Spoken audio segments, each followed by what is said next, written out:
Assalamualaikum warahmatullahi wabarakatuh. Salam sejahtera untuk kita semua. Pada video kali ini kita akan belajar tentang kemasan logam dan aplikasinya untuk pangan. Ada 4 subtopik yang akan kita bahas ya. Yang pertama kita akan membahas untuk mengenalkan bahan kemasan logam pada kemasan pangan. Kemudian juga kita akan belajar mengenai karakteristik kemasan kaleng ya. Kita tidak bisa lepas bahwasanya aplikasi logam sebagian besar adalah untuk bahan kemasan kaleng. Jadi mungkin pada video kali ini kita mungkin akan lebih fokus membahas aplikasinya untuk kemasan kaleng. Dan juga kita akan bahas pada subtopik yang ketiga, itu adalah cara pembuatan kemasan kaleng. Setelah terakhir adalah untuk evaluasi penutupan kaleng. Ya, baik, kita mulai untuk yang subtopik yang pertama mengenai bahan kemasan logam dan perkembangannya. Jadi untuk sebagai bahan dasar kemasan kaleng ya, atau yang berperan yang digunakan dalam kemasan pangan ya, bahan logam ini adalah baja ya, baja atau kalau bahasa Inggrisnya steel ya, itu adalah merupakan alloy ya ataupun campuran dari besi dengan karbon ya, jadi bukan Fe ya, tapi adalah campurannya ya, besi dengan karbon ya. Ada banyak jenis dari baja ya, tergantung dari komposisinya ya, tergantung dari impuritiesnya ya. Jadi ada baja yang dibuat stainless steel ya, baja tahan karat. Nah, itu adalah suatu alloy yang dibuat untuk tidak mudah mengalami korosi ya. Nah, kemudian yang sebagai bahan dasar ya pembuatan ataupun artinya bahan utama dalam buatan kaleng ya, itu adalah aluminium ya. Jadi ini adalah plat baja maupun plat sebagai plat dasar pembuatan kaleng ya, aluminium. Kemudian ada logam yang hanya berperan untuk pelapisnya, yaitu bahan timah ya, bahasa latinnya adalah stannum ya, atau kita kalau di bahasa Inggris tin ya, makanya sering disebut dengan tin plate, artinya adalah plate baja yang dilapisi dengan timah ya. Dan krom ya, ataupun bahasa Latin atau bahasa Inggrisnya kebetulan sama ya, chromium ya. Kemudian untuk bahan logam sebagai bahan untuk solder atau patri ya, karena dulu awal-awal pembuatan kaleng kan semua untuk kaleng 3 lembar ataupun kaleng 3 potong plat gitu ya, itu kan badan kalengnya ada sambungan samping ya. Nah, sisi badan kaleng itu disambung dengan cara di solder ataupun di patri ya, bahasa Indonesia di patri ya. Kemudian timbal ya, yang dipakai untuk bahan patri umumnya adalah timbal maupun tembaga ya, 2 ini. Atau kadang-kadang ada juga yang pakai timah ya. Jadi 3 mesti timah pun juga bisa dipakai sebagai bahan untuk patri ya. Tapi yang populer mungkin yang lebih lunak ya, lebih lunak dan lebih mudah untuk meleleh gitu ya, mungkin adalah timbal dan tembaga ini ya. Baik, ini adalah bahan-bahan jenis-jenis bahan yang umum digunakan untuk kemasan pangan ya, terutama untuk sebagai bahan dasar ya, bahan pelapis untuk bajanya dan bahan logam. Nah, ini memang kalau di aluminium nggak perlu pelapis timah maupun krom ya, karena kalau secara alami aluminium ya, kalau sudah membentuk dengan oksigen ya, bereaksi dengan oksigen akan membentuk Al2O3 ya, aluminium oksida. Nah, itu sudah merupakan suatu bahan yang inert, yang tahan karat ya. Jadi tidak perlu pelapisan oleh logam lain pun untuk agar menjadi tahan karat.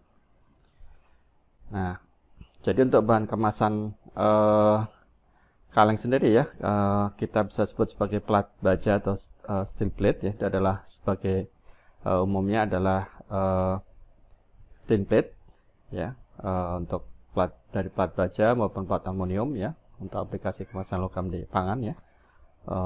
Plat baja atau steel plate ini umumnya dilapisi dengan timah yang kita sebut dengan kadang-kadang dengan sebut ETP ya, electrolytic tin plate, karena pembuatannya dengan cara elektrolisis ya. Kemudian ada juga tin free steel ya, jadi baja bebas timah ya, artinya dilapisnya bukan dengan timah tapi dengan krom ya, jadi sering disebut dengan ECCS ya. Jadi kalau tin free steel ya, itu disebut dengan ECCS, itu adalah electrolytic chromium coated steel ya. Jadi baja yang dilapisi dengan krom ya, dengan menggunakan teknik elektrolisis ya, elektrolitik. Kemudian plat aluminium sendiri ya kita sebut dengan plat untuk bahan kaleng ya, itu umumnya memiliki ketebalan minimal 0,097 mili ya, atau sekitar berapa nih, 97 mikron ya. Jadi ada pergeseran ya, tren bahwasanya sekarang cenderung untuk menggunakan bahan yang lebih tipis ya, menggunakan bahan baku kemasan yang lebih sedikit ya, untuk concern ke aspek lingkungan. Jadi kalau kita bandingkan ya, untuk ukuran volume kaleng aluminium ya sebesar 330 mili ya, pada awal dibuat dulu tahun 60-an ya, itu beratnya 60 gram ya. Nah sekarang dengan menggunakan teknologi yang mungkin kalengnya juga ada teknik yang kaleng 2 lembar ya, yang bisa membuat badan kaleng itu lebih tipis ya. Jadi beratnya hanya 13 gram ya, jauh sekali ya. Jadi reduksi penggunaan bahan baku aluminiumnya sangat besar ya. Jadi sama-sama volumenya 330 mili, tapi pada awal dulu beratnya 60 gram ya, sekarang pada saat ini bisa mencapai hanya 13 gram. Nah, aplikasi aluminium foil aluminium yang lain sebagai foil ya, kita sebut foil ya. Biasanya kan kita sebut kadang-kadang ya seperti kertas ya, aluminium foil itu kan mudah dirobek ya, mudah untuk wrapping ya, mudah, dan sebenarnya mudah dirobek ya, tanpa gunting pun kita gampang sekali merobek ya, aluminium foil seperti kertas ya. Jadi ini memiliki ketebalan biasanya yang disebut dengan foil itu adalah 16-24 ya, dan untuk standar komersial umumnya kurang dari 20 mikrometer ya. Jadi lebih tipis ya. Kalau plat kan minimal 97 ya mikrometer ya.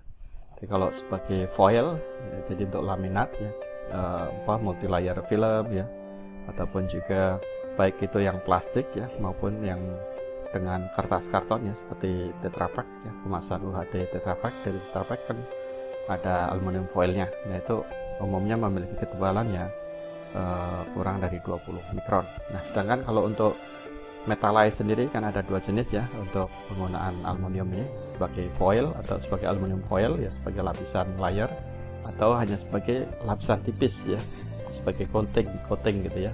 Jadi metalize aluminium ya, itu biasanya ketebalannya sangat tipis ya, hanya mencapai kurang dari 0,5 mikron ya, kadang-kadang bahkan mencapai level nano ya, kurang dari 100 nanometer, dan 0,5 itu adalah 500 nanometer ya, jadi sangat tipis. Nah ini adalah bahan-bahan kemasan yang umum dipakai untuk kemasan pangan ya, jadi baik sebagai bahan dasar pembuat kaleng ya, plat baja maupun plat aluminium. Kalau foil ini umumnya sebagai wrapping ya, maupun sebagai bahan pembuatan multi layer ya, multi layer plastik ya, baik berupa aluminium foil maupun metallized aluminium. Baik, memang penggunaan kemasan logam itu banyak digunakan saat ini adalah sebagai bahan kemasan kaleng ya. Jadi memang selain untuk aluminium ya, kalau aluminium memang banyak juga digunakan sekarang kan banyak menggunakan multi layer plastik, multi layer packaging yang lain ya, seperti yang Tetra Pak gitu.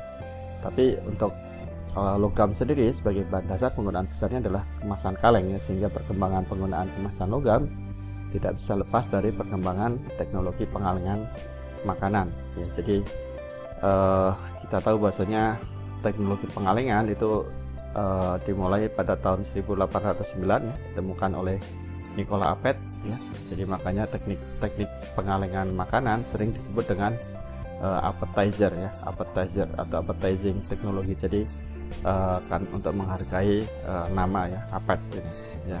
Jadi Appert adalah seorang Prancis ya, berbangsaan Prancis ya, yang waktu itu Napoleon Bonaparte mengadakan lomba untuk menyediakan ransum bagi tentara Prancis yang sedang perang melawan Rusia maupun Prusia ya. Jadi Rusia kan jauh jaraknya ya, Prancis ke Rusia, dan karena itu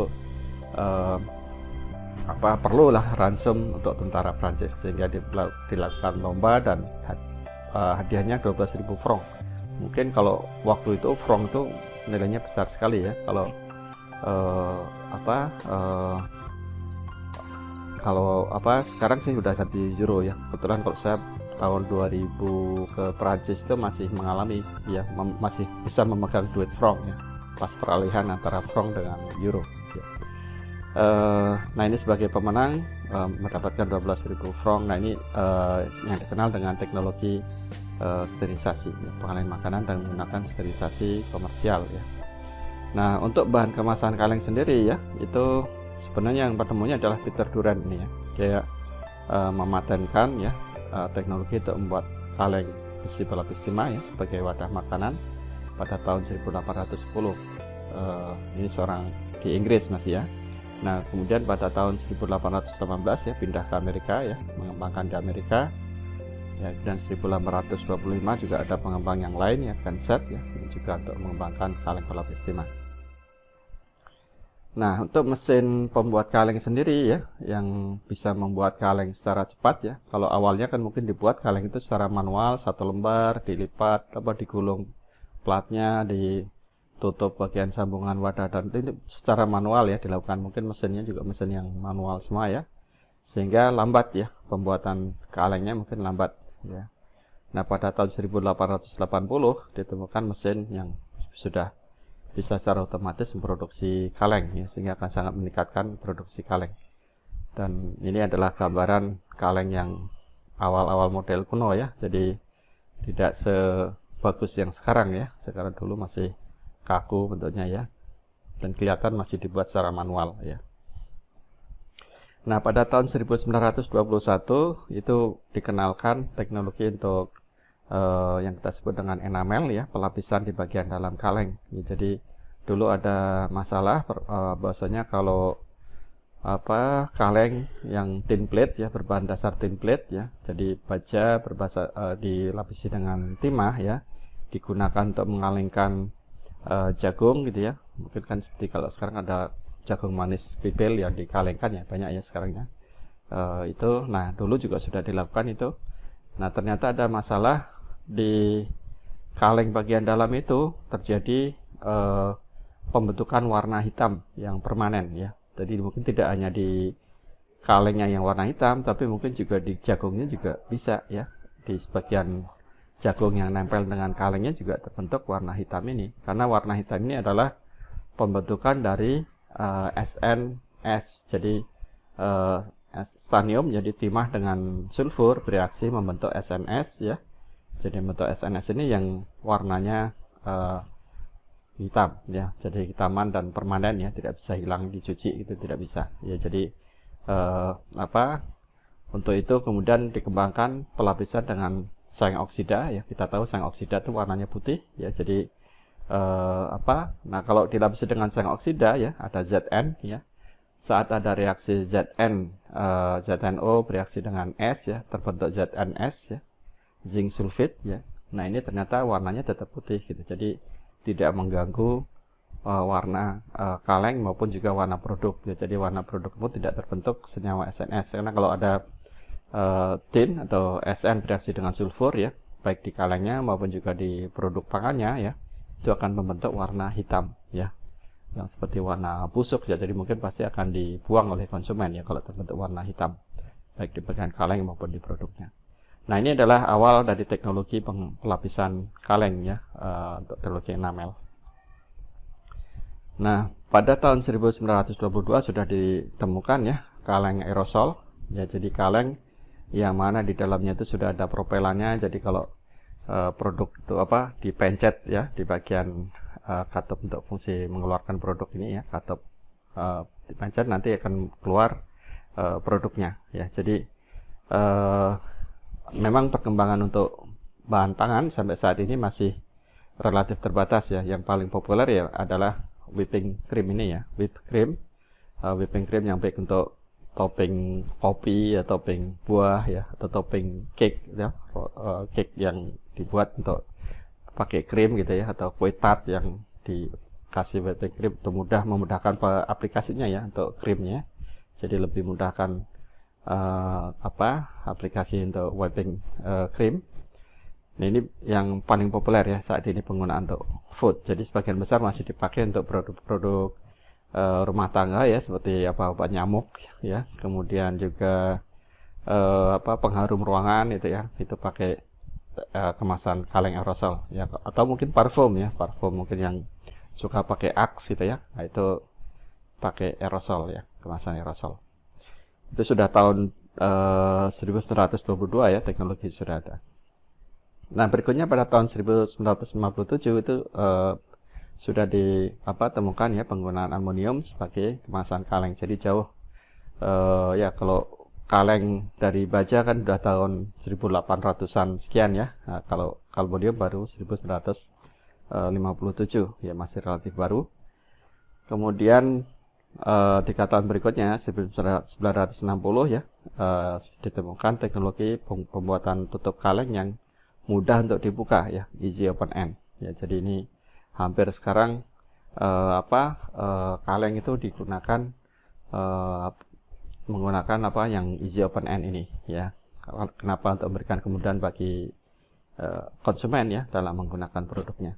Jadi kalau dulu ya, sebelum ada kunci-kunci pembuka ini ya, kita sebut kunci pembuka atau cincin pembuka ini ya, kita harus buka kaleng harus pakai dibuka bagian sini ya, pinggir-pinggir sini ya, dengan pisau atau dengan pembuka kaleng ya, dilubangin semua berurutan, dirobek gitu ya, kemudian dibuka ya. Jadi repot ya, kalau nggak punya alat pembuka kaleng, pakai pisau itu agak repot ya, satu-satu gini ya. Oke, jadi sekarang sudah praktis semua ya, hampir semua produk makanan kaleng ya sudah menggunakan kunci pembuka ini. Jadi untuk easy open end hampir semua sudah pakai. Oke, saya kira itu sebagai pengantar ya untuk bahan kemasan logam dan perkembangan penggunaannya. Berikutnya kita akan fokus untuk membahas mengenai karakteristik kemasan kaleng ya. Jadi banyak keuntungan dari kemasan kaleng ya sebagai bahan kemasan pangan ya. Karena pertama adalah dapat menjaga bahan pangan dari kontaminasi mikroba ya, serangga maupun juga faktor perusak yang lain seperti gas oksigen ya, gas oksigen maupun juga uap air ya, ataupun CO2 ya. Karena sifatnya yang hermetis ya. Jadi kemasan kaleng ini bisa membentuk suatu kemasan yang hermetis atau hermetik ya. Artinya adalah kedap terhadap gas, uap air, debu maupun juga mikroba ya. Jadi hermetis nih. Jadi setelah dengan hermetik ini maka tidak akan terjadi perubahan kadar air produk ya. Tidak terjadi perubahan oksigen dan gas lainnya ya. Dan tidak terjadi perubahan warna ya, aroma. Jadi dalam kemasan kaleng kenapa bisa awet selama 2 tahun ya? Hampir semua kemasan kaleng itu produk-produk kemasan kaleng ya, itu umur simpannya bisa lebih dari 2 tahun ya, karena di dalamnya terbentuk kondisi vakum ya. Nah, kenapa terbentuk vakum ya? Nanti mungkin akan lebih detail dijelaskan di mata kuliah pengalengan pangan maupun juga di teknologi pengolahan pangan ya. Jadi secara ringkas bisa dijelaskan bahwasanya dalam saat produk dikalengkan ya, itu pertama kan biasanya dilakukan dengan menggunakan hot filling. Jadi misalkan kita ingin mengalengkan buah gitu ya, buahnya sudah dipotong-potong ya, sudah dikupas, dipotong-potong, dimasukkan ya di dalam kaleng, kemudian diisi dengan sirup. Nah, biasanya sirup tuh kondisi panas pengisian sirupnya itu biasanya 87 derajat Celcius gitu ya. Nah, kemudian setelah diisi dengan sirup masih lewat lagi namanya exhauster ya. Jadi untuk menghilangkan udara dalam kaleng itu ada penjenuhan dengan uap ya, exhausting box ya, kita sebut dengan exhauster ya. Jadi di exhaust ya. Jadi udara digantikan oleh uap di situ. Nah, berikutnya setelah lewat exhaust ditutup ya dengan double seaming, double simmer. Jadi tutupannya sangat rapat ya sehingga terbentuk hermetik. Jadi setelah itu kaleng disterilisasi ya. Jadi setelah tadi kaleng, jadi waktu mengisi produk itu ya, kaleng itu tidak diisi dengan full ya 100% penuh dengan produk, tapi diberikan biasanya ada ruang kosong. Ruang kosong di bagian atas kaleng ya, yang kita sebut dengan headspace ya. Headspace itu nah saat pengisian hot filling dan juga proses exhaust ya, itu di bagian headspace tadi terbentuk jenuh dengan uap ya. Jadi headspace itu penting sekali untuk nanti proses untuk ekspansi ruangan, untuk ekspansi uap, juga untuk nanti terbentuknya kondisi vakum ya, karena nanti di dalam headspace ini yang tadinya uap ya, saat disterilisasi masih tambah uapnya tambah banyak ya. proses sterilisasi. Nah, setelah sterilisasi selesai, biasanya langsung didinginkan kaleng itu ya. Kaleng itu didinginkan. Fungsinya banyak ya pendinginan setelah disterilisasi itu.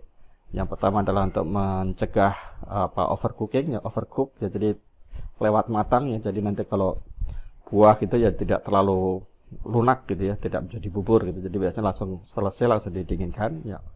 Kemudian juga untuk shock thermal.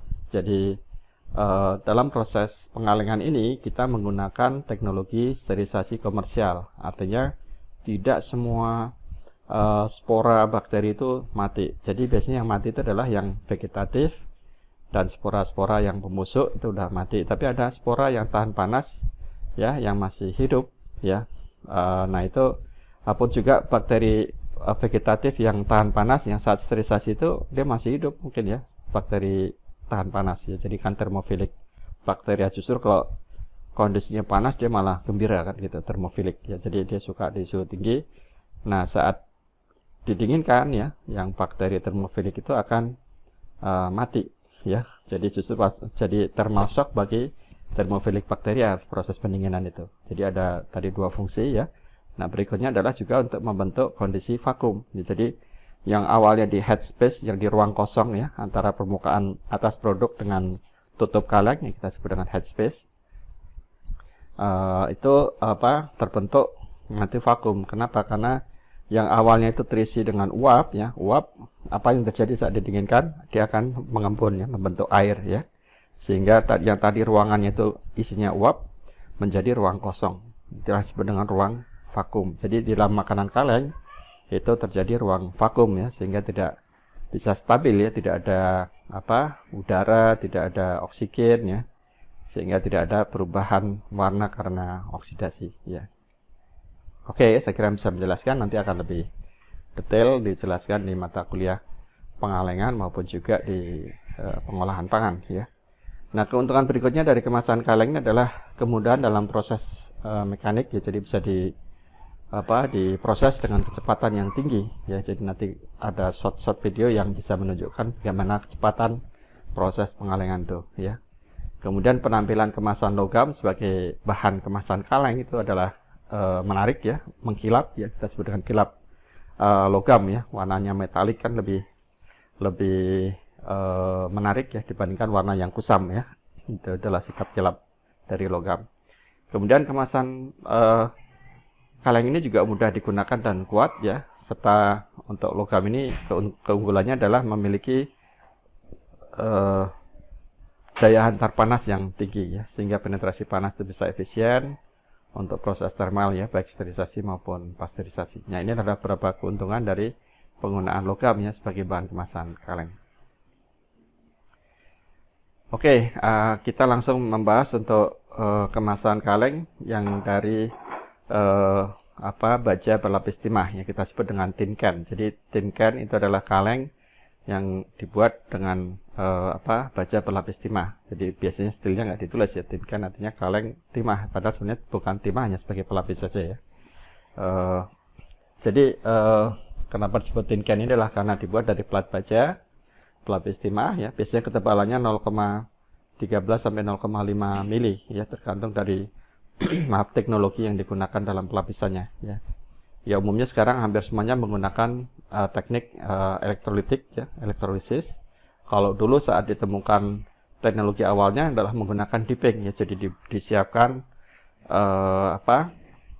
cairan timah panas ya di dalam satu bejana gitu ya, di dalam satu tangki, satu bejana, kemudian plat bajanya dicelupkan disebut dengan hot dipping ya, dicelupkan di dalam cairan timah. Nah kemudian diangkat sehingga nanti timahnya akan nempel di plat baja ya, itu dengan dipping ya, dengan pelapisan dengan dipping. Tapi sekarang sudah tidak dipakai ya, karena kalau dengan dipping itu terlalu boros ya bahan timahnya. Timah itu relatif jauh lebih mahal dibandingkan baja ya. Jadi sekarang umumnya menggunakan ketebalan yang bahkan bisa sampai 1 mikrometer ya. Ini mungkin masih lumayan tinggi ya, 130 mikro. Oke, nah dalam penggunaan kemasan kaleng ya, yang faktor-faktor penting yang harus dipertimbangkan adalah komposisi kimia dan sifat fisik dari plat kaleng ya, terutama dalam pemilihan jenis bajanya ya, karena nanti kita akan belajar jenis-jenis baja itu ternyata ada disebut dengan tipe L ya, tipe MR, MS ya, MC atau tipe N ya, bahkan ada tipe D ya, nanti akan kita pelajari. Kemudian ketebalan lapisan timah maupun krom ya, jadi selain tin can ada juga TFS ya, TFS can ya, jadi kaleng yang bebas timah ya, yang menggunakan krom. Kemudian komposisi baja untuk wadah kaleng makanannya juga harus dipertimbangkan, dan juga korosivitas relatif bahan pangan ya. Jadi apa sih pemilihan dari jenis kaleng ya, terutama dari plat bajanya ya, dengan korosivitas bahan pangan harus dipertimbangkan juga ya. Jadi ada jenis baja yang memang didesain tahan korosi ya, biasanya digunakan untuk produk pangan yang sangat korosif, yang biasanya memiliki keasaman yang tinggi atau pH-nya rendah ya. Kemudian penggunaan pelapisan pelindung atau enamel, ya, itu penting sekali ya. Hampir semua makanan kaleng yang sifatnya itu cairan, liquid ya, itu perlu menggunakan enamel ya. Kemudian konstruksi wadah itu harus dipertimbangkan juga ya, dan juga pemilihan apakah penggunaan 3-piece can maupun 2-piece can ya. Jadi kaleng kita sebut dengan kaleng 2 lembar maupun kaleng 3 lembar gitu ya, untuk lebih memudahkannya. Oke, ini adalah contoh ya untuk plat baja yang berlapis timah ya. Nanti dari plat baja ini akan dikonversi ya oleh konverter oleh industri pembuat kaleng ya, menjadi suatu bentuk kaleng ya. Tahapan awal bentuk fling ya, seperti ini, bentuk silinder ya, nanti bentuk fling dan seterusnya, ada tahapan-tahapannya. Oke, saya kira tadi udah kita bahas ya mengenai ketebalan ya, lapisan timah, seragaman ya. Jadi kira-kira memang kalau dulu ya di awal ditemukan teknologinya menggunakan dipping ya, plat baja dicelupkan ya, tapi sekarang sudah menggunakan semuanya dengan cara yang elektrolitik ya, dengan elektrolisis. Jadi dalam struktur kaleng ya, itu sebagai inti ya, itu adalah baja. Nanti di lapisan ada lapisan yang baja dengan timah ya, jadi seperti alloy gitu, terbentuk alloy ya. Selain juga lapisan timahnya sendiri, bagian luar. Nah, bagian dalam itu juga sama, ada baja dengan timah ya, alloynya, dan ada timah, dan jadi secara alamiah akan saat dilakukan elektrolisis ya, itu akan terbentuk alloy ya, dan di bagian luarnya ada yang timah murni ya. Jadi ada strukturnya seperti ini, dan diberikan di bagian dalam ada enamel ya, untuk mencegah kontak langsung antara bahan ya, timah dengan produk pangan ya, karena tadi sudah kita jelaskan ya, kalau timah kontak langsung dengan produk pangan ya, ada resiko migrasi timahnya sendiri, SN ya. SN kan juga kalau terlalu banyak migrasi itu tidak ada impact ke kesehatan juga ya. Kemudian juga ada resiko ke perubahan mutu ya. Jadi timah saat bereaksi dengan sulfur ya, bentuk SNS ya, seng sulfit ya, itu akan memberikan warna hitam ya. Jadi perlu digunakan enamel ya. Nah, ini adalah yang saya sampaikan tadi. Jadi sebenarnya ternyata komposisi baja untuk kemasan kaleng itu memiliki spesifikasi yang beda-beda ya. Ada jenis ini yang umum untuk digunakan di bahan kemasan kaleng ya. Mungkin kalau untuk bahan konstruksi akan lain lagi ya, requirement untuk kebutuhannya. Ini adalah untuk jenis yang untuk digunakan di kemasan kaleng. Jenis L, jenis MS, MR, MC, dan juga tipe tutup kaleng ya. Jadi yang bedakan pertama jumlah karbon ya. Jadi ternyata untuk karbon itu kan sangat menentukan dari kekekaran dari bahan baja ya. Jadi semakin tinggi karbon umumnya akan semakin kekar ya, semakin rigid, semakin kaku ya. Nah, ini makanya pada kaleng yang tutup ya, biasa untuk tutup kaleng ya, tipe N ya, ini komposisi bajanya paling tinggi ya, karena tutup biasanya pengen yang rigid ya, kaku ya. Kemudian yang bedakan lagi adalah penggunaan dari CU ya, komponen CU ini ya. Untuk yang tipe, karena semakin tinggi CU biasanya akan semakin mudah untuk korosi ya. Jadi untuk jenis L ya itu dibatasi maksimum 0,06, jadi paling ketat ya tipe L ini ya, dengan pembatasan di CU. Yang lainnya masih 0,2, 0,2, 0,2, dan yang MS ya relatif mendekati ke L ya. Jadi MS tuh yang mungkin semi korosif tapi tidak sangat korosif ya, mungkin masih pakai MS masih bisa. Nah, yang lain-lain MS, MR, MC, dan N itu tidak ada pembatasan, sementara di jenis L dan MS itu masih dibatasi, yaitu maksimum nikel, krom, molibdat, dan juga arsen. Ya, jadi yang paling ketat untuk aspek korosivitas adalah CU ya, tembaga CU ya. Kuprum ya, ini maksimum 0,06 di jenis L ya, dan maksimum 0,20 ya, range-nya 0,1 sampai 0,20 untuk jenis MS ya. Kalau yang lain-lain relatif paling lebih tinggi ya pembatasannya ya. Kemudian yang membedakan lagi tadi adalah jumlah karbon ya. Jadi kalau tipe L, MS, MR, MC ini ya, ini karbonnya maksimum 0,12. Nah, kalau yang N karena pengen dibuat lebih rigid, kaku ya, tutup, dia di maksimumnya 0,15. Jadi dua unsur ya, karbon dan CU ini yang relatif penting. Kemudian juga nikel itu adalah untuk impurities yang lain yang dibatasi ya. Untuk jenis L dan MS adalah nikel, krom, molibdat, dan arsen ya, logam berat. Nah, ada satu tipe lagi ya, jenis D ya, kita sebut ya, tipe D ya. Ini untuk jenis kaleng yang relatif lebih lunak ya, jadi karbonnya itu lebih rendah dibandingkan jenis-jenis yang ada ya. Jenis LM, SMR itu kan maksimal 0,12. Nah, kalau ini mungkin maksimal lebih rendah lagi, 0,10 misalnya. Jadi biasanya digunakan untuk pembuatan kaleng 2 lembar ya, to be scan ya. Jadi jadi ini perbedaannya ya. Kalau kita ingin buat tutup kaleng, justru karbonnya dibuat tinggi ya, maksimum bisa 0,15.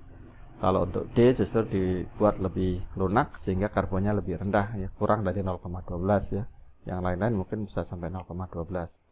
Kemudian untuk jenis L ya dan MS ya, tadi aspek unsur kuprumnya ya, Cu ya.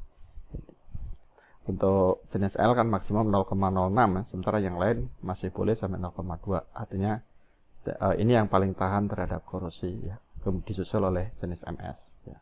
Jadi penggunaan jenis baja ini penting untuk diperhatikan dalam pemilihan kaleng. Jadi kalau nanti Anda bekerja di industri pengalengan, saat ingin membeli wadah kaleng ya ke pabrik pembuat kaleng, harus dimintakan spek sesuai dengan kebutuhannya. Jadi untuk produk-produk pangan yang sangat korosif ya, jadi yang sangat korosif itu umumnya memiliki pH yang keasamannya tinggi ya, maupun yang sedang ya, keasaman sedang. Contohnya adalah untuk sari buah apel ya, sari buah, hampir semua sari buah, dan juga asinan buah ya.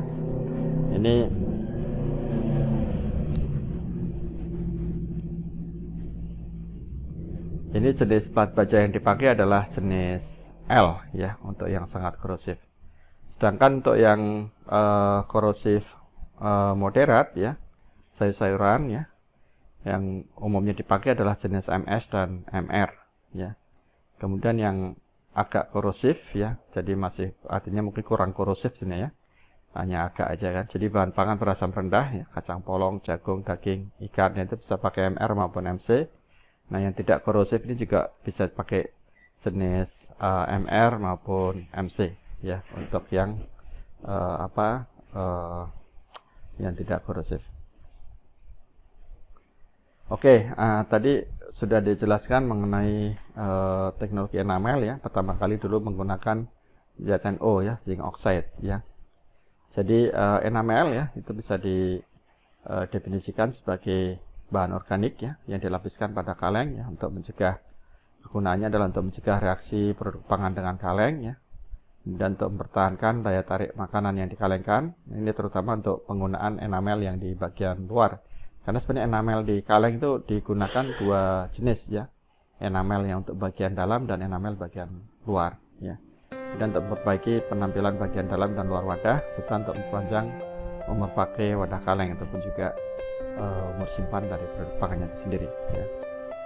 Nah, ini adalah beberapa persyaratan yang harus dipenuhi ya untuk suatu enamel ya. Jadi tidak memberikan atau mengubah bau dan cita rasa makanan ya, jadi harus bersifat netral ya.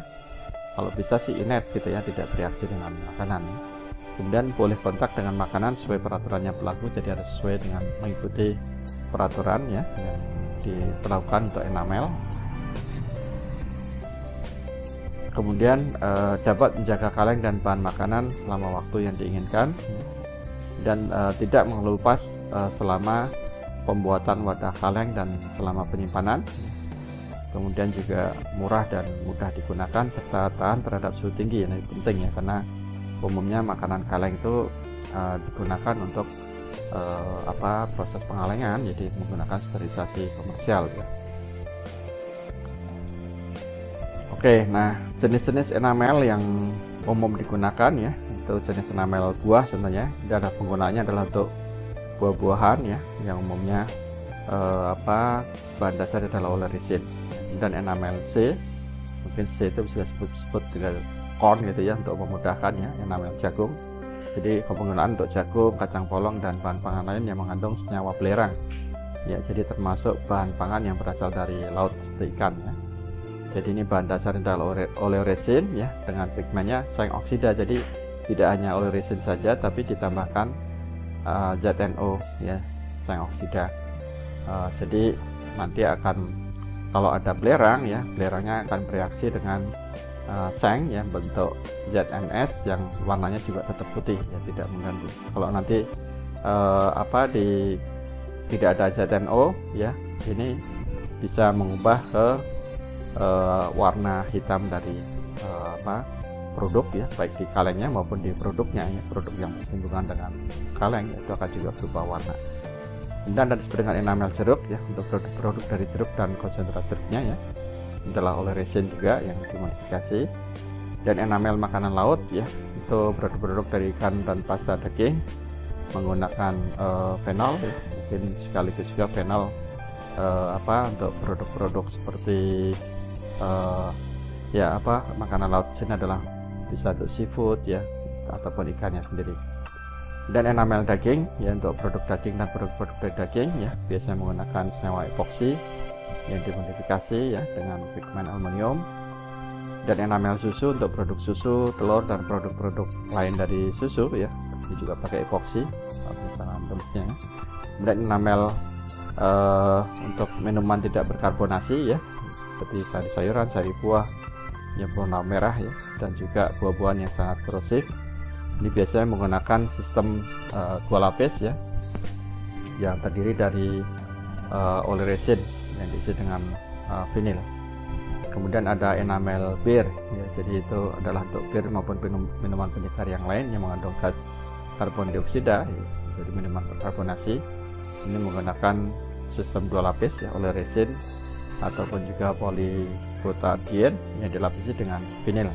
Kalau menurut saya kemarin ketemu dengan orang pabrik minuman berkarbonasi ya, ternyata dia cerita untuk enamelnya menggunakan epoksi ya, bisa juga dengan epoksi.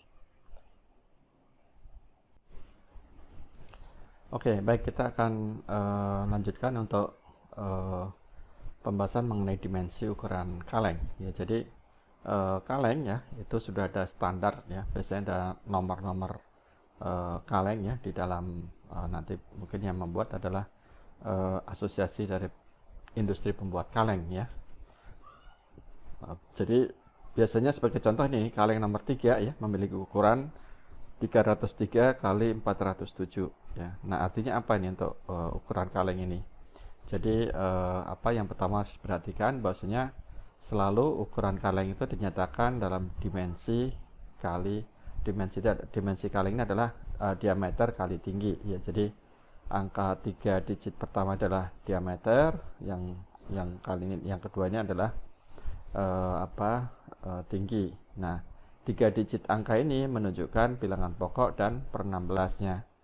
Kemudian satuannya adalah inci ya, jadi harus diingat-ingat ada 3 hal, diameter kali tinggi, kemudian ini bilangan pokok dan per 16-nya, dan satuannya adalah inci. Jadi artinya untuk kaleng nomor 3 dengan ukuran 303 kali 407, artinya adalah diameternya itu adalah 3 per 16 inci dan tingginya adalah 7 per 16 inci.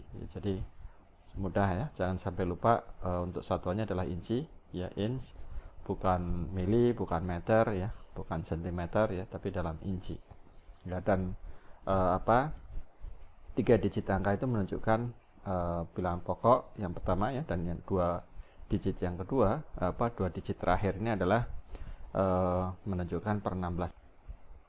Oke, nah ini sebagai contoh ya. Jadi nama dagangnya 2Z Mushroom ya, untuk kaleng jamur misalkan ya. Ini ukurannya ada yang 202 kali 304, artinya adalah diameternya 2 per 16 inci, tingginya adalah 4 per 16 inci. Nah, berikutnya di sini yang sampai, nah ini saya ambil contoh yang di sini nih. 211 kali 212 ya, untuk 4 Z ukuran, untuk masih untuk kaleng jamur ya. Jadi ini artinya adalah diameternya adalah 11 per 16 inch ya, tingginya adalah 12 per 16 inch ya. Jadi jangan lupa ya, selalu diameter kali tinggi ya. Baik, nah kita sudah selesai untuk membahas mengenai karakter bahan dari baja ya, dari bak tin can, dari kaleng baja pelapis timah ya. Nah, kaleng juga bisa dibuat dari aluminium ya. Nah, bahkan kalau dengan aluminium ini memiliki keunggulan dibandingkan baja ya. Pertama adalah karena ringan ya. Tadi dijelaskan berapa tadi untuk kaleng 330 mili itu hanya 13 gram ya, sangat ringan sekali ya.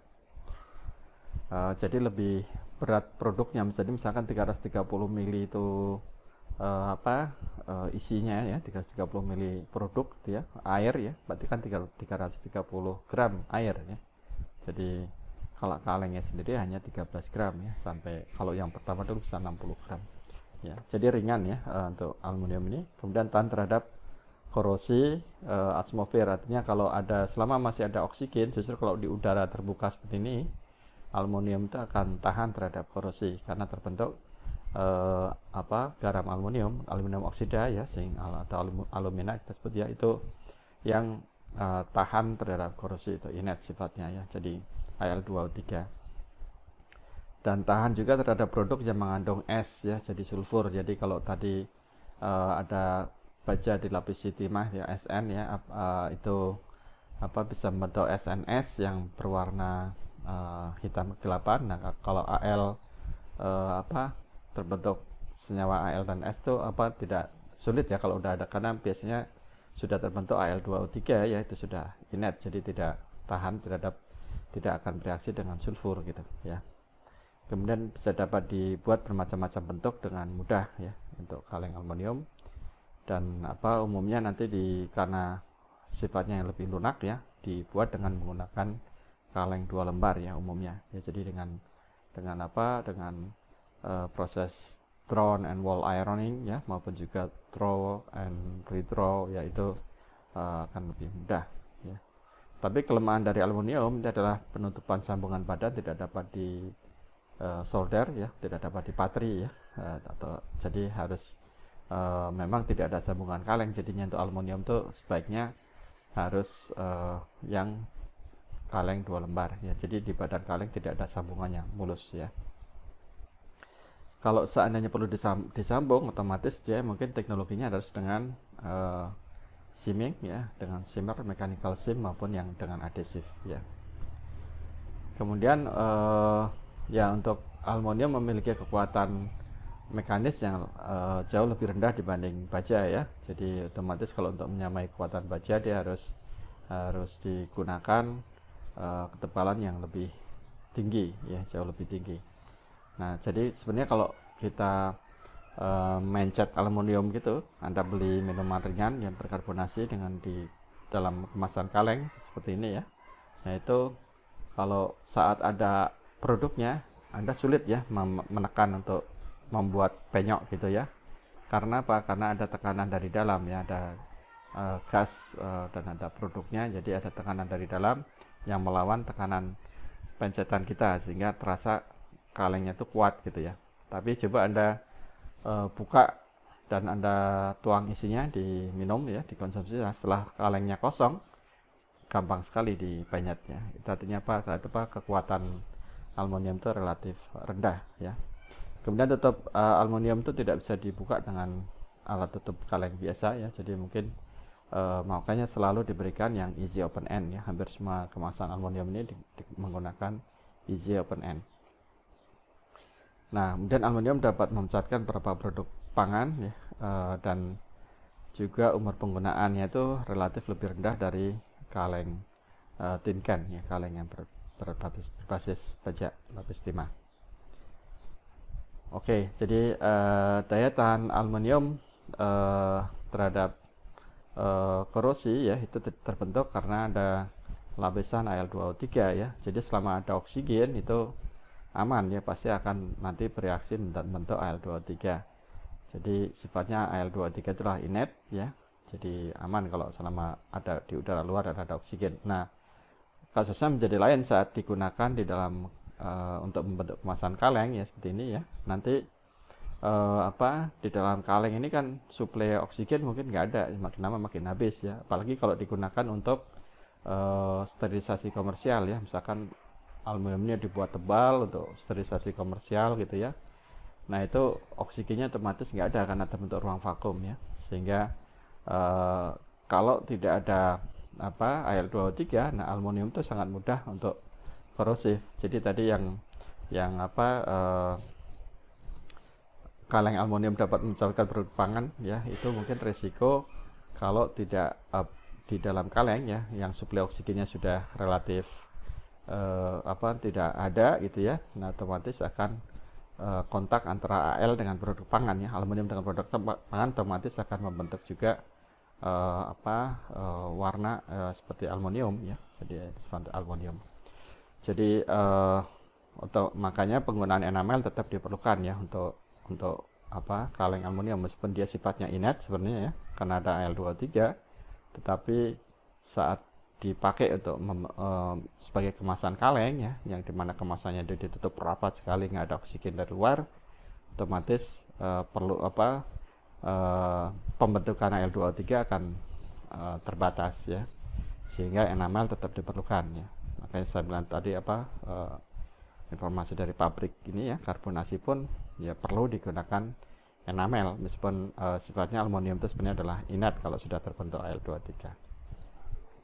Oke, baik, kita pada subtopik berikutnya akan belajar lebih detail mengenai pembuatan kemasan kaleng, yang jadi kaleng yang berbasiskan baja ya, umumnya itu menggunakan kaleng 3 lembar teknologinya, dan yang berbasiskan aluminium maupun juga yang berbasiskan baja tapi yang tipe D ya, yang lunak ya. Nah, itu biasanya digunakan untuk kaleng 2 lembar ya. Baik, kita mulai ya untuk cara pembuatan kemasan kaleng.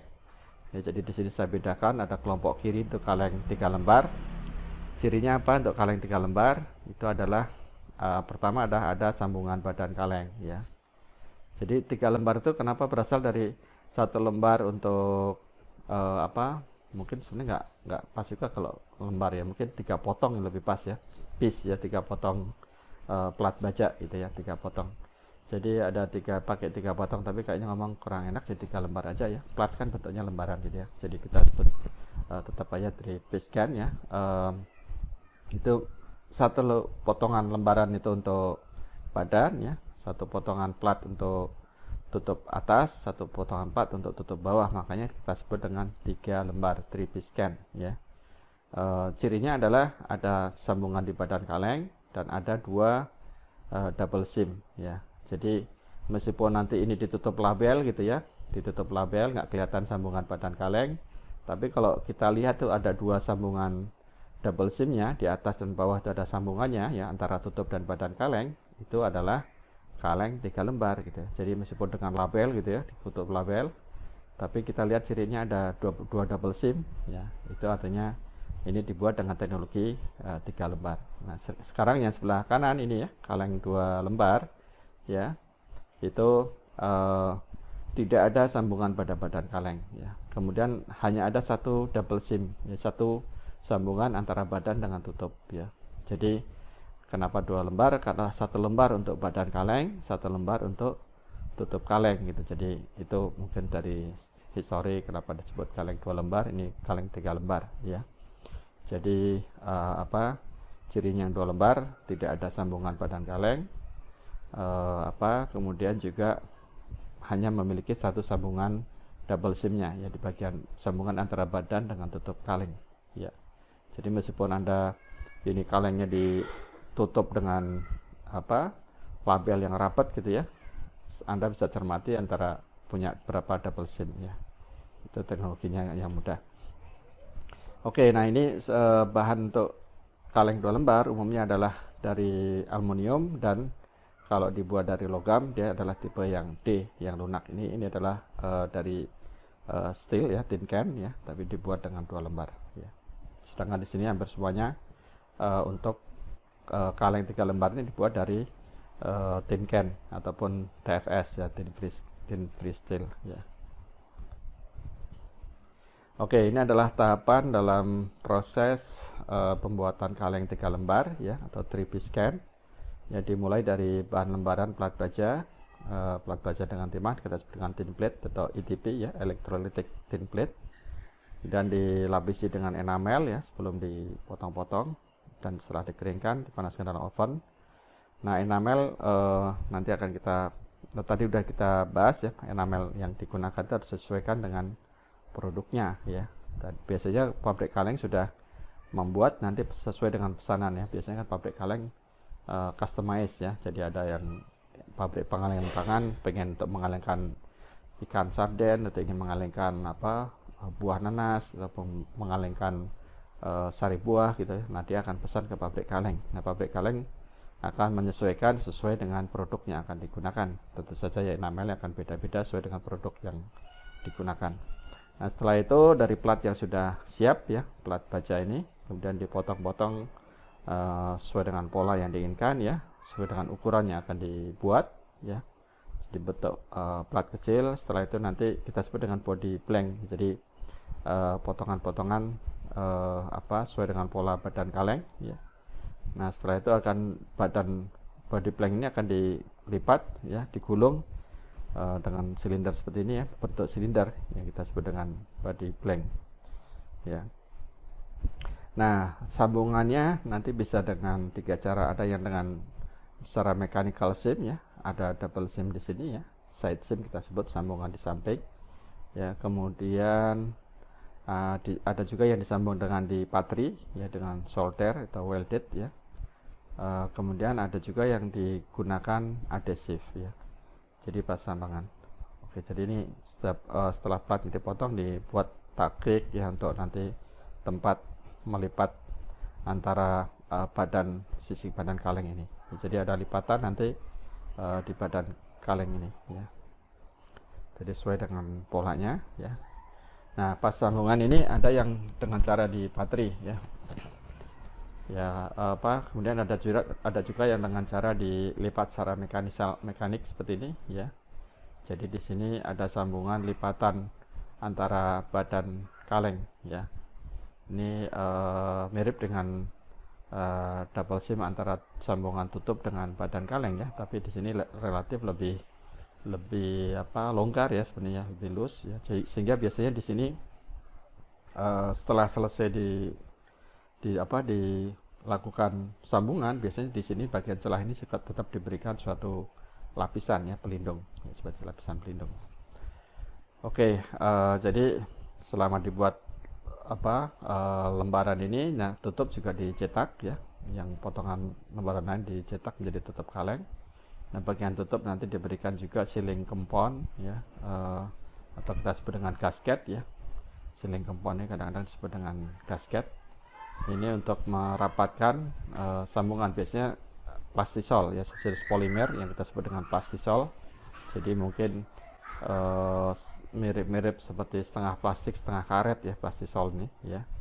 Jadi untuk merapatkan sambungan antara tutup dengan badan kaleng, dan disebut dengan gasket atau sealing compound. Nah, ini untuk sambungan di samping badan kaleng ya, itu dengan mechanical clean sim. Jadi sambungan secara mekanis ya. Jadi sambungan secara mekanis. Di sini ada lipatan takik ya, hampir mirip dengan double sim di antara sambungan tutup dengan badan kaleng ya. Misalkan ini kan ada seperti lipatan-lipatan yang juga mirip dengan double sim ya, dengan double sim di sini. Nah, ini adalah welded sim yang di patri ya, sambungan dengan di patri. Kemudian yang menggunakan adhesif ya. Jadi ini adalah cara-cara sambungan. Nah, yang mana yang paling kuat ya?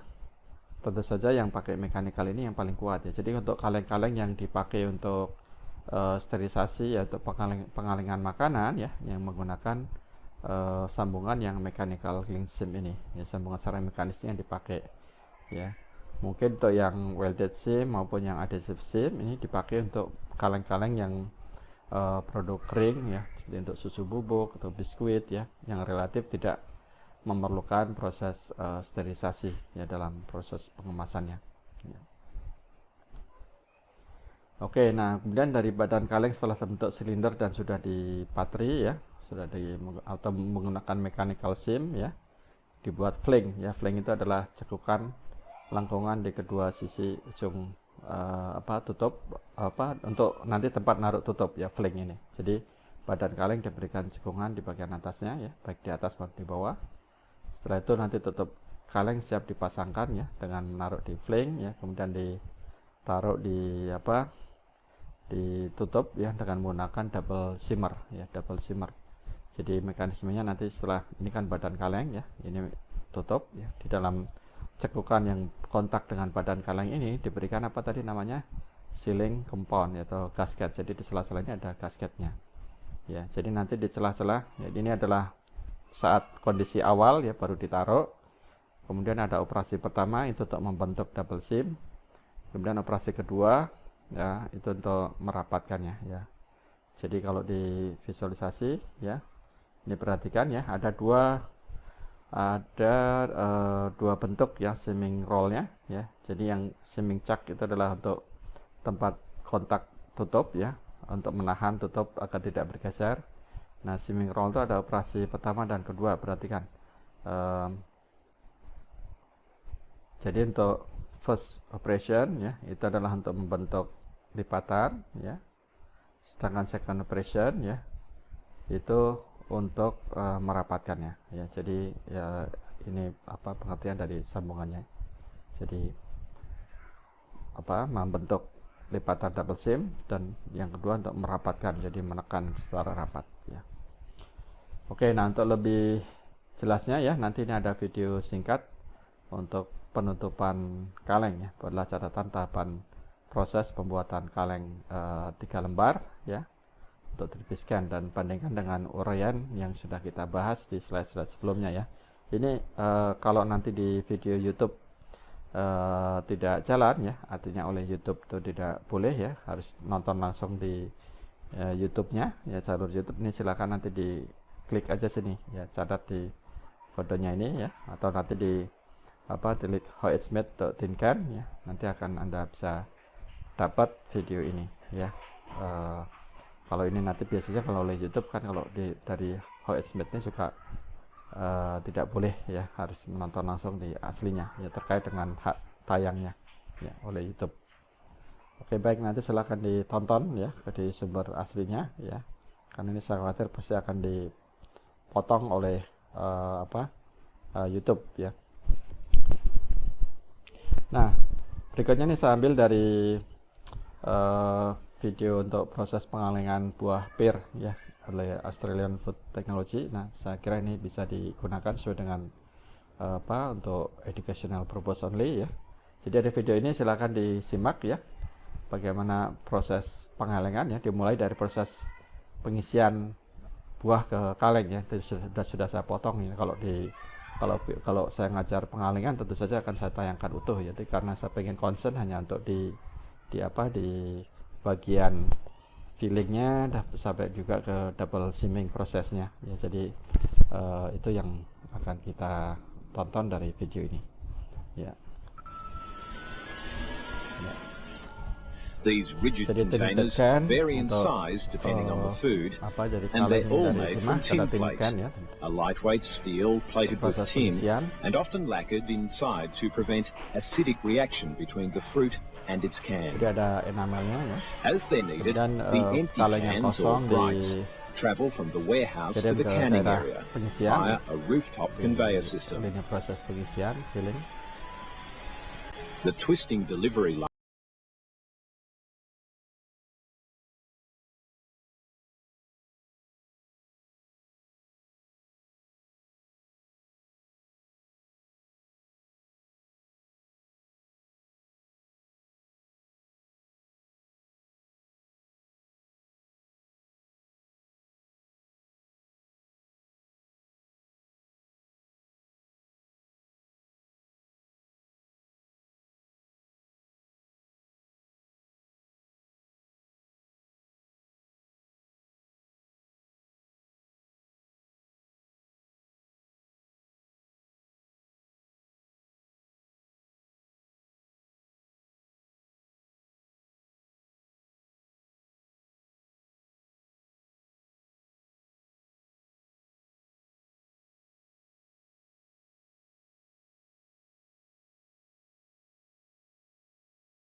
compound on the lid flows into any remaining spaces, thus ensuring a hermetic or airtight seal. Oke ya, jadi ini saya kira lebih mudah ya untuk dipahami ya dari video yang proses pengalengan buah pir ini. Jadi ukuran headspace masih ingat ya berapa? Sekitar 6-10% dari volume ya. Jadi artinya kalau kita ingin mencari tinggi headspace-nya berapa, ya ukuran kalengnya kan kita udah tahu ya, ukuran kalengnya berapa, diameter kali tingginya berapa, kita tahu volumenya ya. Nah dari volume tadi dikalikan 10% nya, kita peroleh volume dari headspace ya. Nah untuk dikonversi menjadi tinggi dari headspace nya adalah volume headspace dibagi dengan diameter kaleng ya, kita akan memperoleh tinggi dari headspace nya ya. Silakan nanti disimulasikan ya. Oke, baik dari tadi sudah kita bahas mengenai pembuatan kaleng 3 lembar ya. Jadi bisa dibuat dari tin plate ya. Kita sebut makanya tin plate cans atau tin can kadang-kadang disebutnya, ataupun juga TFS can ya, tin free steel can. Jadi kaleng dari bebas timah, dari plat baja bebas timah ya. Jadi untuk berikutnya kita akan belajar mengenai proses pembuatan kaleng 2 lembar ya. Jadi ciri-ciri kaleng 2 lembar tidak memiliki sambungan badan kaleng dan hanya memiliki satu sambungan double seam ya antara badan dan tutup kaleng yang di bagian atas ya. Jadi keunggulan dari metode 2 lembar ini adalah bisa mengurangi penggunaan bahan logam, kemudian bisa meningkatkan penampilan ya, lebih menarik ya, karena lebih smooth, lebih licin, nggak ada kerut-kerut di sambungan badan kaleng ya. Kemudian bisa menghilangkan kemungkinan bocor dari sambungan badan kaleng ya di side seamnya. Nah tapi kelemahannya adalah perlukan peralatan yang lebih canggih ya. Terdapat 2 metode umumnya, jadi drawn and redrawn ya, ditarik dan ditarik kembali ya, atau draw and wall ironing. Jadi tron ditarik dulu membentuk satu cup pendek, setelah itu dilewatkan dalam suatu lubang, ditekan dengan piston gitu ya. Nah, itu nanti diameter lubangnya yang itu semakin kecil gitu. Jadi ironing kan kalau bahasa Indonesia kan sebenarnya seperti disetrika gitu. Jadi setrika kan jadi licin, makin tipis lah itunya badan kalengnya ya gitu. Jadi seperti digesek gitu ya, gesek dengan besi ya. Oke, jadi proses pembuatan kaleng 2 lembar yang pertama adalah dengan metode yang populer adalah throw and retron ya. Jadi throw dan ditarik kembali ya, jadi akan membentuk suatu keunggulan dari ini adalah ketebalan bagian bawah kaleng dengan badan kaleng itu sama, karena di sini umumnya menggunakan lubangnya itu akan relatif makin kecil gitu ya retronnya. Jadi otomatis ketebalannya akan bisa dipertahankan sama antara bottom bagian bawah dengan badan kalengnya ya. Jadi untuk memudahkan ya, throwing adalah operasi pembentukan lembaran logam jadi cup ya, atau cawan yang dangkal ya tanpa mengubah ketebalannya. Dan retron adalah pembentukan kalengnya ya, proses lanjutan dari throwingnya. Jadi menjadikan kalengnya itu berdiameter lebih kecil ya, dan ukuran tingginya lebih besar ya, tanpa mengubah ketebalan dari dinding kalengnya ya. Jadi ini umumnya kaleng yang dibuat dengan tron and retron ini adalah dari bahan baja yang lunak ya, tipe D ya, dari baja yang lunak. Jadi menggunakan ini teknologinya. Jadi kelihatan ya, ini tanpa sambungan ya, hanya satu double SIM-nya ya. Ini bukan double SIM, jadi double SIM hanya satu. Oke, ini gambaran ya, skema dari proses pembuatan kaleng DRD ya. Jadi pertama satu plat. Jadi ada 2 lembar karena satu plat untuk badan kaleng, satu plat untuk tutup ya, makanya disebut dengan kaleng 2 lembar ya. Kemudian untuk cup pendek ya, setelah itu dilakukan round membentuk suatu kalengnya. Jadi tergantung, kalau yang single throw ya umumnya untuk kaleng yang pendek tadi. Kalau yang multiple throw ya, multiple throw jadi ditariknya berulang-ulang ya, itu adalah untuk kaleng dengan ketinggian yang lebih tinggi, yang lebih besar ya. Jadi ini adalah mekanisme untuk pembuatan DRD ya. Oke, nah teknologi yang kedua adalah dengan menggunakan throw and wall ironing ya. Jadi DWI ya, throw and wall ironing. Throwing untuk membentuk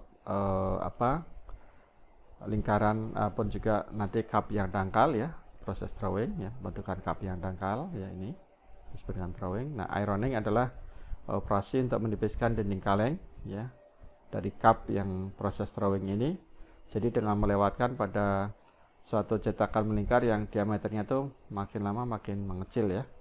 Jadi akan otomatis akan kegesek terus ya, seperti ini ya. Jadi ini ditekan terus sehingga nanti diameternya ini semakin kecil. Jadi nanti badan kalengnya akan kegerus ya di ketebalannya. Jadi ini nanti akan terjadi perbedaan antara bottom ya, bawah kaleng ini dengan dinding badan kaleng ya. Jadi akan beda. Jadi ketebalannya makin tipis ya. Untuk yang DW ini berbeda ketebalan antara bagian bawah dengan bagian badan kaleng ya. Jadi umumnya dipakai untuk pembuatan kaleng-kaleng aluminium ini ya, kaleng aluminium untuk minuman berkarbonasi ya. Jadi sifatnya ini tipis ya. Jadi nanti kekuatan kemasan kaleng aluminium ini adalah dari tekanan dari dalam ya. Ini mekanisme untuk DWI juga bisa dibuat dari yang bahan baku steel ya, dengan tipe yang D ya, tipe yang baja yang lunak ya. Oke, baik, kita lanjutkan untuk contoh pembuatan kaleng 2 lembar ya. Bisa Anda lihat sendiri di YouTube ya, untuk how it's made untuk pembuatan kaleng aluminium ya. Jadi ini saya tidak akan putarkan di sini karena biasanya oleh YouTube ya, untuk how it's made ini videonya di blog ya, tidak boleh. Jadi nanti seandainya saya putar di sini pun akan dipotong oleh YouTube ya. Jadi nanti tolong simak videonya, kemudian dari video itu Anda bisa catat ya bagaimana cara pembuatan kaleng aluminium dan bikin diagram alirnya ya. Dan catat apakah teknologinya digunakan dengan menggunakan teknik DRD ya, throw and rethrow, atau throw and wall iron ya. Jadi bisa diperhatikan dari videonya ya. Oke, untuk bagian tutup kaleng ya, jadi selama pembuatan kaleng 3 lembar maupun juga kaleng 2 lembar ya, satu lembarnya itu dibuat sebagai bahan tutup kaleng. Jadi bahan tutup kaleng umumnya digunakan dari baik itu dari bahan aluminium, tin plate maupun dari tin free steel ya. Jadi untuk kaleng 3 lembar ya, ada 2 tutup ya, bagian bawah dan bagian atas biasanya digunakan. Nah, umumnya oleh industri pembuat kaleng tutup yang di bagian bawah, ini bagian atas dilakukan oleh industri pengalengan makanan ya. Jadi tahapannya adalah membuat persiapan plate ya, dari tin plate atau tin free steel plate ya, ataupun aluminium, kemudian dipotong sesuai dengan pola, setelah itu dicetak ya. Jadi kemudian terakhir ada juga proses untuk pembentukan ini sesuai dengan tempat ketemunya dengan flake ya. Kemudian diberikan juga sealing compound ya. Jadi pada bagian tutup ya, cekukan tutup ini diberikan sealing compound, ataupun nama lainnya adalah gasket ya. Jadi gasket atau sealing compound ya, umumnya dibuat dari plastisol ya, disebut plastisol. Ini mungkin kombinasi dari plastik dengan suatu polimer tertentu ya. Baik, nah untuk bagian tutup kaleng ya, ada 2 tipe ya, yang easy open end ya, meskipun sama-sama mudah untuk dibuka, tapi ada perbedaannya ya. Yang pertama adalah stay on tap ya, SOTN ya, jadi tutup kaleng yang kunci pengaitnya itu masih selalu nempel ke tutup kaleng ya, kita sebut dengan stay on tap ya, tetap stay di situ. Ada juga yang easy open full end, jadi ditarik kemudian lepas gitu. Jadi kalau model sama dengan yang ini ya, tutup minuman berkarbonasi ini juga dulu ada tipe yang kalau kita buka tutup kalengnya ini kita harus tarik lepas gitu ya. Jadi plate kaleng ini langsung lepas. Nah nanti tapi itu karena ada kendala isu lingkungan ya, tidak ramah lingkungan, karena yang bagian kecil-kecilnya otomatis jadi terbuang ya, berserakan ya, tidak didaur ulang. Nah kalau seperti ini kan, kalau selalu nempel di badan kalengnya ya, otomatis saat badan kaleng didaur ulang juga ikut terdaur ulang ya bagian tutupnya ini. Oke, jadi ada 2 tipe ya, sama-sama easy open end, tapi ada yang stay on tap atau yang full end ya, ditarik kemudian lepas ya. Baik, ada untuk bagian satu topik terakhir ini adalah untuk evaluasi penutupan kaleng ya. Jadi ini suatu tahapan yang sangat penting untuk industri pengalengan makanan ya, karena evaluasi penutupan ini adalah untuk menjamin kerapatan dari kaleng ya, untuk menjamin integritas dari kemasan ya, tidak ada kebocoran ya. Jadi nah ini langsung kita gunakan video yang saya peroleh dari YouTube ya, DPL Simmer Training ya. Semoga ini karena untuk kepentingan pendidikan ya, tidak dipotong oleh YouTube ya. Jadi tapi seandainya nanti ini dipotong oleh YouTube, silakan nanti dibuka di YouTube-nya langsung ya, ditontonnya ya. Jadi di link ini ya, Anda bisa tonton di di YouTube ya video ini. Oke, berikutnya kita akan bahas mengenai evaluasi sambungan tutup kaleng ya. Pada video ini ya, DPL Simmer Training ini dijelaskan secara lengkap ya dan detail ya. Jadi pengamatan ataupun evaluasi tutup kaleng double simming di industri pengalengan itu seperti apa. Jadi sebenarnya ada pengamatan secara visual saja ya, untuk mengamati eksternal, cacat eksternal seperti ada tidaknya falsim, kemudian ada juga droop ataupun juga V ya, yaitu wrinkle ataupun yang lain-lain, yaitu kelihatan secara visual. Itu biasanya dilakukan setengah jam sekali ya samplingnya. Nah kalau pengukuran secara detail dimensi dari kaleng ya, itu biasanya dilakukan bisa 4 jam sekali ya, tergantung dari kebijakan di perusahaannya. Ada yang melakukannya 1 jam sekali ya. Nah, nanti dijelaskan ya, nanti silahkan dicatat ya dari video ini ya. Ini sangat bagus videonya ya, dari detail untuk evaluasi sambungan tutup kaleng. Saya tidak memutarkan ya agar menyingkat waktu. Nah, ini nanti yang penting ya, ada yang menentukan dari kerapatan kaleng terutama adalah overlap ini. Ini adalah parameter yang paling penting ya dalam double SIM ya. Jadi kalau secara optikal ya, jadi biasanya nanti kaleng itu dipotong, kemudian diamati dengan di komputer atau layar dengan proyektor gitu ya.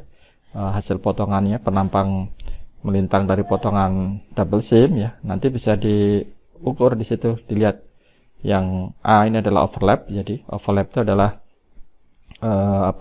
selisih bertemunya dari cover hook ya, cover hook dan body hook ya. Body hook itu kan dari sini sampai sini, dan cover hook itu dari sini sampai sini ya. Nah, jadi perpotongan antara tutup dengan badan kaleng gitu ya, kita untuk memudahkan ya. Di sini adalah overlap yang A.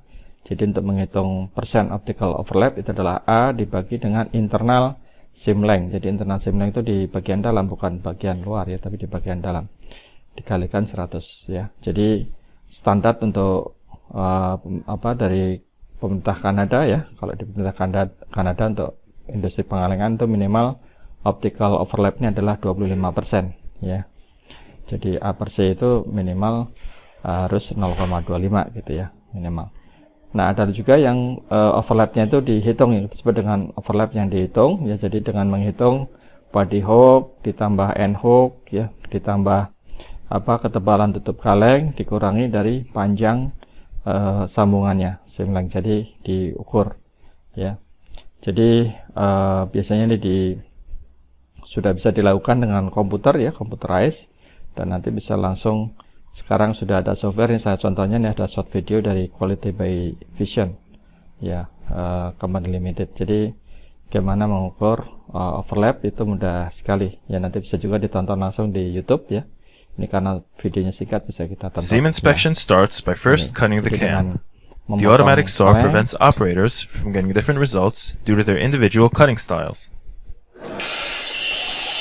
Once locked into position, the can is cut by the operator automatically. Kemudian The can is then taken out and the section is pushed in using the supply tool. taruh di tempat pengamatan. At this point, the operator places the can into the optical unit in order for the software to inspect it. Dari software sudah ketahuan situ.